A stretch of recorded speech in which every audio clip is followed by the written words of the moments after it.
ನಮಸ್ಕಾರ, ಕುಮಾರ್ ಭಕ್ತಿ ಬೆಳಕು ಯೂಟ್ಯೂಬ್ ಚಾನಲ್ ನೋಡಿಗರಿಗೆ ಇವತ್ತಿನ ದಿನ ಬಾಗಲಕೋಟೆ ನಗರದೊಳಗೆ ಕಿಲ್ಲಾ ಗಲ್ಲಿ ಒಳಗೆ ಬರುವಂಥ ಶ್ರೀ ರಾಘವೇಂದ್ರ ಸ್ವಾಮೀಜಿ ಅವರ ಒಂದು ಮಠ ಐತಿ. ಆ ಒಂದು ಮಠದೊಳಗೆ ಮಧ್ವ ನವಮಿ ಆಚರಣೆ ಐತಿ. ಆ ಒಂದು ಆಚರಣೆ ಪ್ರಯುಕ್ತ ಪ್ರವಚನ ಕೀರ್ತನೆಗಳದವು. ಆ ಒಂದು ಪ್ರವಚನ ಕೇಳ್ಕೊಂಬರೋಣ ಬರ್ರಿ.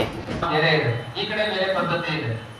ಅನ್ನ ಕುದಿಸ್ಬಿಟ್ಟು ಅಕ್ಕಿ ಹಾಕ್ತಾರೆ, ಆಮೇಲೆ ಅಕ್ಕಿ ಅನ್ನ ನೀರು ಎಲ್ಲ ಒಟ್ಟಾಗಿ ಅಲ್ಲೇ ಗಟ್ಟಿಯಾಗಿ ಬರುತ್ತೆ. ಅದು ಒಳ್ಳೆ ಕ್ರಮ. ಒಂದು ರೀತಿಯಲ್ಲಿ ಅದ್ರ ಗಂಟಿ ಬಿಳಿ ಸತ್ವ ಎಲ್ಲ ಅದರೊಳಗೆ ಇರುತ್ತೆ. ಉಡುಪಿ ಕಡೆಯಲ್ಲಿ ಏನ್ ಮಾಡ್ತಾರೆ ಅಂದ್ರೆ ಚೆನ್ನಾಗಿ ಬೇಯಿಸಿ ಅದರ ಗಂಜಿ ಎಲ್ಲ ಚೆಲ್ಬಿಡ್ತಾರೆ. ಸಾವಿಟ್ಟು ಗಂಜಿ ಎಲ್ಲ ಹೊರಟೋಗ್ಬಿಡುತ್ತೆ, ಅನ್ನ ಉಳಿಯುತ್ತೆ. ಹಂಗ ಮಾಡಬಾರ್ದು. ತುಂಬಾ ದೊಡ್ಡ ಸಮಾರಾಧನೆ ಆದಾಗ ಹಂಗೆ ಮಾಡ್ತಾರೆ. ಕೃಷ್ಣ ದೇವರಿಗೆಲ್ಲ ಒಟ್ಟಿಗೆ ಮಾಡ್ತಾರೆ. ಕೃಷ್ಣ ದೇವರಿಗೆ ಮಾಡುವ ಅನ್ನ ನೈವೇದ್ಯ ಎಲ್ಲ ಬೇರೆ ಮಾಡಲ್ಲ. ಅದು ನೀರು ಅಕ್ಕಿ ಒಟ್ಟಿಗೆ ಸೇರಿ ಪಾಕ ಮಾಡಬೇಕು, ಬಸಿಬಾರದು, ಒಟ್ಟಿಗೆ ಪಾಕ ಮಾಡಬೇಕು. ಉಡುಪಿಯಲ್ಲಿ ಆ ಗಂಟಿಯನ್ನ ಬಸಿತಾ ಇದ್ರು, ಅನ್ನ ಮಾತ್ರ ದೇವರಿಗೆ ಅರ್ಪಣೆ ಮಾಡ್ತಾ ಇದ್ರು. ಕನಕದಾಸರ ಒಂದು ದಿನ ಆ ಗಂಜಿಯನ್ನು ತಂದು ದೇವರಿಗೆ ಸಮರ್ಪಣೆ ಮಾಡಿದ್ರೆ ಅದನ್ನ ತಂದಿಟ್ಟೆ ವಾಲ್ಯಾಗ ಹೇಳಿದ್ರು, ಇದೆಲ್ಲ ನೈವೇದ್ಯ ಆಗಿ ಹೋಗಿದೆ, ಈ ಅನ್ನ ನೈವೇದ್ಯ ಆಗಿ ಹೋಗಿದೆ. ಏನರ್ಥ ಇದೆ? ಒಬ್ಬ ಭಕ್ತ, ಕುರುಬ ಜಾತಿ ಹರಿ ಭಕ್ತ ಭಕ್ತಿಯ ಕೆಟ್ಟನಿಗೆ ಸಮರ್ಪಣೆ ಮಾಡಿದರೆ ದೇವರು ತಗೊಳ್ತಾನೆ, ನಮ್ಮ ದೇವರು ಮಕ್ಕಳಿರ್ತಾನೆ. ಕನಕದಾಸ ಏನ್ ಪಾಠ ಮಾಡಿದ್ರು? ಒಳಗಡೆ ಹೋಗಿ ಗಲಾಟೆ ಮಾಡಬೇಡಿ, ಜೋಗಿ ಗಲಾಟೆ ಮಾಡಬೇಡಿ. ಆ ಜನಾಂಗದವರಿಗೆ ಪಾಠ ಮಾಡಿದ್ರು. ಹೊರಗೆ ನಿಂತ್ಕೊಳ್ಳೋಣ, ಅಲ್ಲಿ ಹರಿದು ಬರುವ ಗಂಟೆ ಸಾಕು. ದೇವರ ಉಚ್ಚಿಷ್ಟವನ್ನು ಹೀಗೆ ಬೀದಿಯಲ್ಲಿ ನಿಂತು ಸ್ವೀಕಾರ ಮಾಡೋಣ, ನಮಗೆ ಜ್ಞಾನ ಬರುತ್ತೆ, ದೇವರ ದರ್ಶನ ಪಡ್ತಾನೆ. ಆ ಪಾಠವನ್ನು ಕನಕದಾಸರು ಮಾಡಿದರು. ಕನಕದಾಸರ ಪಾಠ ಕುರುಬರಿಗೆ ಅರ್ಥ ಆಗಲಿಲ್ಲ, ವಾದಿರಾಜನ ಪಾಠ ಬ್ರಾಹ್ಮಣರಿಗೆ ಅರ್ಥ ಆಗಿಲ್ಲ. ಅರ್ಥ ಮಾಡಿದ್ರೆ ನಾವು ಎಂತೆಂತ ಜ್ಞಾನಿಗಳ ಅಭಿಪ್ರಾಯ ಹೇಗಿರುತ್ತೆ ನೋಡಿ. ಇದೇ ಕನಕದಾಸರು, ಇದೇ ರಾಯರ ಗುರುಗಳು ಸುಧೀಂದ್ರ ತೀರ್ಥರು ದೇವ್ರ ಪೂಜೆ ಮಾಡ್ತಾ ಇದ್ರು. ತುಳಸಿ ತಂದಿಟ್ಟ ಒಬ್ಬ ಬ್ರಾಹ್ಮಣ, ಈ ತುಳಸಿ ಹಾಕಲ್ಲ. ಯಾಕೆ? ಕನಕದಾಸರು ಪೂಜೆ ಮಾಡಿ ಆಗಿದೆ. ಇಲ್ಲ, ಅಲ್ಲಿ ಯಾರೂ ಇರಲಿಲ್ಲ. ಇಲ್ಲ, ಇನ್ನೊಂದ್ಸಲಿ ಹೋಗಿ ನೋಡೋದು. ಧ್ಯಾನ ಮಾಡ್ತಾ ಕೂತಿದ್ರು ಕನಕದಾಸರು. ಒಂದೇ ಒಂದು ತುಳಸಿ ತೆಗೆಯಿಲ್ಲ. ಕುರುಬರು ತುಳಸಿ ತೆಗೆದು ದೇವರಿಗೆ ಹಾಕಬಾರದು, ಸ್ತ್ರೀಯರು ತೆಗಿಬಾರದು, ಶೂದ್ರರು ತೆಗಿಬಾರದು, ಬ್ರಾಹ್ಮಣರು ತೆಗಿಬೇಕು. ತುಳಸಿ ಅಂತಿದೆ, ತೆಗೆಯಲಿಲ್ಲ. ಇಲ್ಲಿರುವ ತುಳಸಿ ದಳ ಎಲ್ಲ ದೇವರಿಗೆ ಸಮರ್ಪಣೆ ಆಗಲಿ ಅಂತ ಅದೊಂದು ಪದ್ಧತಿಯ ಪೂಜೆ. ಅದನ್ನ ವ್ಯತಿರೇಕ ಪೂಜೆ ಅಂತಾರೆ. ವ್ಯತಿರೇಕ ಸಮನ್ವಯ ಪೂಜೆ, ವ್ಯತಿರೇಕ ಪೂಜೆ ಇಲ್ಲ ಇದೆ. ನಮ್ದು ಅತಿರೇಕ ಪೂಜೆ, ನಮ್ದು ಇಲ್ಲ. ವ್ಯತಿರೇಕ ಪೂಜೆ ಅಂದ್ರೆ ಏನು ಗೊತ್ತಾ? ತುಂಬಾ ಸುಲಭ. ಒಂದು ತೋಟದಲ್ಲಿರುವ ಏನೆಲ್ಲ ಹಣ್ಣುಗಳಿದೆ ಅದೆಲ್ಲ ದೇವರೇ ನಿಮಗೆ ನೈವೇದ್ಯ. ತುಂಬಾ ಸುಲಭ ಪೂಜೆ ಮಾಡಿ ನೋಡಿ. ಹೇಗೆ 5 ಪೈಸೆ ಇನ್ವೆಸ್ಟ್ಮೆಂಟ್ ಇಲ್ಲ. ಬಾಗಲಕೋಟೆ ಮಾರ್ಕೆಟ್ಗೆ ಹೋಗುದು, ಹಣ್ಣಿನ ಮಾರ್ಕೆಟ್ಗೆ, ಅಂಗಡಿಗೆಲ್ಲ ನಿಂತುಕೊಂಡು ಸತ್ಯಂ ತರ್ತೇನೆ ಪರಿಗೆಂಚಾನೆ ಪ್ರಾಣಾಯ ಸ್ವಾಹ ಅಪಾನಾಯ ಸ್ವಾಹ ಎಲ್ಲ ಹಣ್ಣು ದೇವರಿಗೆ ಅರ್ಪಿತ. ಅದಕ್ಕೆ ಯೋಗ ಶಕ್ತಿಗಳು. ನೀವೆಲ್ಲ ನಾಳೆ ಹೋಗ್ಬಿಟ್ಟು ಇನ್ನೊಂದು ಹಿಡ್ಕೊಂಡು ಹೋಗ್ಬಿಟ್ಟು ರಿಜೆಕ್ಟ್ ಮಾಡಕ್ಕೆ ಹೋಗ್ಬಿಟ್ಟು ಹೊಡೆದು ಕಳಿಸ್ತಾರೆ. ಆ ತರ ಭಾವ ಸುಧೀಂದ್ರ ತೀರ್ಥರು ಹೇಳಿದ್ರು. ಕನಕದಾಸರ ಭಾವನೆಯಿಂದ ತುಳಸಿಯ ತೋಟ ಎಲ್ಲ ದೇವರ ಪಾದದಲ್ಲಿ ಬಿದ್ದಿದೆ ಅಂತ ಹೇಳಿದ್ರು ಸುಧೀಂದ್ರ ತೀರ್ಥರು. ಎಂಥ ಯೋಗ ಶಕ್ತಿಗಳು. ಇದರಲ್ಲಿ ಯಾರು ಕಥೆ ಹೇಳ್ತಾ ಇದ್ದೀನಿ? ಮಧ್ವಾಚಾರ್ಯ ದೇವರ ನೋಡಿದ್ರಲ್ಲ, ಮಧ್ವ ಮತದ ಪರಂಪರೆಗೆ ಬಂದ ಇಂತಹ ಜ್ಞಾನಿಗಳೆಲ್ಲ ದೇವರ ನೋಡಿದ್ದಾರೆ. ಇದು ಮಧ್ವ ಮತ. ಇಂಥ ಅನುಸ್ಯೂತವಾದ ಬಲ ಇದೆ ಈ ಮತದಲ್ಲಿ.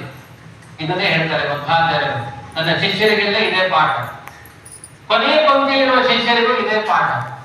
ಅಂದ್ರೆ ಏನು? ಬರೀ ವಾದಿರಾಜರು, ಕನಕದಾಸರು, ನಾಗೇಂದ್ರ ಸ್ವಾಮಿಗಳಿಗಲ್ಲ, ನಂಬಿಕೆ ಇರುವ ನಿಮಗೂ ಇದೇ ಪಾಠ. ಏನ್ ಪಾಠ? ನಾಸ್ತಿ ನಾರಾಯಣ ಸಮಂ ನ ಭೂತಂ ನ ಭವಿಷ್ಯತಿ ಏತೇನ ಸತ್ಯವಾಕ್ಯನ ಸರ್ವಾರ್ಥಾನ್ ಸಾಧಯಾಮ್ಯಹಂ. ದೇವರಿಗಿಂತ ಮಿಗಿಲಾದ ದೇವರಿಲ್ಲ, ಅವನಷ್ಟು ಸರ್ವೋತ್ತಮನಾದವರು ಜಗತ್ತಿನಲ್ಲಿ ಯಾರೂ ಇಲ್ಲ ಅಂತ ದೃಢವಾದ ಪ್ರತಿಜ್ಞೆ ಮಾಡಿಕೊಳ್ಳಿ. ನಿಮ್ಮ ಬದುಕಿನ ಎಲ್ಲಾ ಇಷ್ಟಾರ್ಥಗಳನ್ನು ಅದರಲ್ಲೇ ಸಾಧಿಸಿಕೊಳ್ಬಹುದು. 100 ಮಂತ್ರಗಳು ಬೇಕಾಗಿದೆ. ಇವತ್ತು ತಲೆನೋವಿಗೊಂದು ಮಾತ್ರೆ, ಹೊಟ್ಟೆ ನೋವಿಗೊಂದು ಮಾತ್ರೆ, ಬಿಪಿಗೊಂದು ಮಾತ್ರೆ, ಶುಗರಿಗೊಂದು ಮಾತ್ರೆ.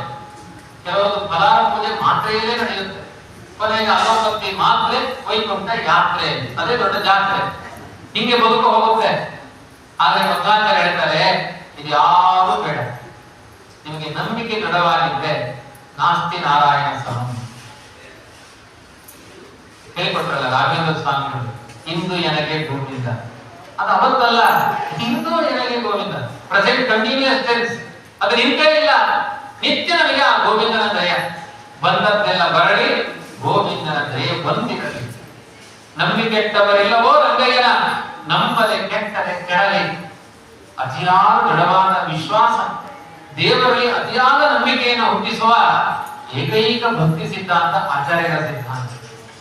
ಎಷ್ಟು ಎಳೆಯಾಗಿ ಆ ದೇವರಲ್ಲಿ ಭಕ್ತಿಯನ್ನು ಹುಟ್ಟಿಸಿದ್ದಾರೆ. ದ್ವಾದಶ ಸ್ತೋತ್ರಗಳ ಮೂಲಕ, ಗ್ರಂಥಗಳ ಮೂಲಕ, ಅವರ ಜೀವನ ಚರ್ಯೆಯ ಮೂಲಕ ಪ್ರತ್ಯಕ್ಷ ದೇವರನ್ನ ತೋರಿಸಿದ್ದಾರೆ. ಅಂತ ಅದ್ಭುತವಾದ ಮಹಾಮಹಿಮೆ ನಮ್ಮ ಆಚಾರ್ಯರ ಶ್ರೀಮದ್ ಆನಂದ ತೀರ್ಥ ಭಗವತ್ಪಾದಾಚಾರ್ಯರು. ಒಂದು ಗ್ರಾಮಕ್ಕೆ ಹೋದ್ರು, ಉಜಿರೆ ಹತ್ತಿರ. ಅಲ್ಲಿಯ ಜನಗಳು ಹೇಳಿದ್ರು, ಬೇಸಿಗೆ ಕಾಲ ಎಲ್ಲ ನದಿಗಳೇ ಒಣಗಿ ಹೋಗಿದೆ, ಬಾವಿಗಳು ಒಣಗಿ ಹೋಗಿದೆ, ಸರೋವರಗಳು ಒಣಗಿ ಹೋಗಿದೆ, ಜಾನುವಾರುಗಳು ದನಕರುಗಳು ಸಾಯ್ತಾ ಇದೆ. ನೀವು ಗೋಪಾಲ ಕೃಷ್ಣನ ಆರಾಧಕರು, ನಮ್ಮ ಊರಿಗೆ ನೀರು ಬೇಕಾಗಿದೆ. ಮಧ್ವಾಚಾರ್ಯರು ಅರ್ಥ ಇದೆ, ಸಾಕು, ನೀವು ಅರ್ಧ ಗಂಟೆ ಪ್ರವಚನ ಮಾಡಬೇಡಿ, ಅದಕ್ಕೆ ಬಾಯಾರಿಕೆ ಜಾಸ್ತಿ ಆಗುತ್ತೆ. ಬಾಯಿ ಮುಚ್ಚಿ ಕಣ್ಣು ಮುಚ್ಚಿದ್ರು. ಯಾವ ಯಾವ ಸರೋವರಗಳಿದೆ, ಯಾವ ಯಾವ ನದಿಗಳಿದೆ, ಇಡೇದುಲೆ ಅಂತ ಅದರ ಹೆಸರು. ಆ ಬೇಸಿಗೆ ಕಾಲದಲ್ಲಿ ಸರೋವರಕ್ಕೆ ಮಾತ್ರ ನೀರು, ಟ್ಯಾಂಕಲ್ಲಿ ನೀರು ಬಿಟ್ಟಾಗೆ ಆಕಾಶದಿಂದ ನೀರು ಸುರಿಸಿದ್ರು. ಇವತ್ತಿನ ಮಹಿಮೆಯನ್ನು ಗೊತ್ತಾ? ಅವತ್ತು ಆಚಾರ್ಯರು ಯಾವ ಕರುಣೆಯಿಂದ ಸುರಿಸಿದ್ರು. ಎಂತ ಬೇಸಿಗೆ ಬರಲಿ, ಆ ಸರೋವರ ಇವತ್ತು ಬತ್ತಿ ಹೋಗಲ್ಲ, ನೀರು ಶಾಶ್ವತವಾಗಿ ಉಳಿಯುತ್ತೆ. ಆಚಾರ್ಯರ ಒಮ್ಮೆ ಗಟ್ಟಿ ಬೀಳಿತು ಅಂದ್ರೆ ಅವರ ಜೀವನ ಅದು ನಿತ್ಯ ಹರಿಯುವ ನದಿ, ಬಂಗಾರಾಗಿ ಹೋಗುತ್ತೆ ಅವರ ಜೀವನ. ನೋಡಿದರೆಲ್ಲ ಒಂದು ಅತ್ಯುತ್ತಮ ಒಂದು ಕೀರ್ತನೆಯನ್ನು, ಪ್ರವಚನವನ್ನು ಮೈಸೂರಿನ ಶ್ರೀ ಪಂಡಿತ್ ಬೆ ನಾ ವಿಜೇಂದ್ರ ಆಚಾರ್ಯ ಅವರಿಂದ ಒಂದು ಉತ್ತಮವಾದಂಥ ಒಂದು ಪ್ರವಚನವನ್ನು ಕೇಳಿದೆವು. ಈ ಪ್ರವಚನ ಮುಗಿದಿಂದ ಈ ಒಂದು ರಥ ಒಂದು ಪ್ರದಕ್ಷಿಣೆ ಐತಿ, ರಥ ಎಳಿತಾರೆ. ಓಕೆ, ಈ ವಿಡಿಯೋ ಇಷ್ಟ ಆಯ್ತು ಅಂತ ಅನ್ಕೊಂಡು, ಇಷ್ಟ ಆದ್ರೆ ಲೈಕ್ ಮಾಡಿರಿ, ಇಷ್ಟ ಡಿಸ್ಲೈಕ್ ಮಾಡಿರಿ. ಮುಂದಿನ ಒಂದು ಭಾಗದೊಳಗೆ ಇನ್ನೊಂದು ಪ್ರವಚನದ ಭಾಗ ಐತಿ, ಆ ಒಂದು ಭಾಗವನ್ನು ಕೇಳೋಣ. ವಿಡಿಯೋ ನೋಡಿದ್ದಕ್ಕಾಗಿ ಧನ್ಯವಾದಗಳು. ನಮಸ್ಕಾರ.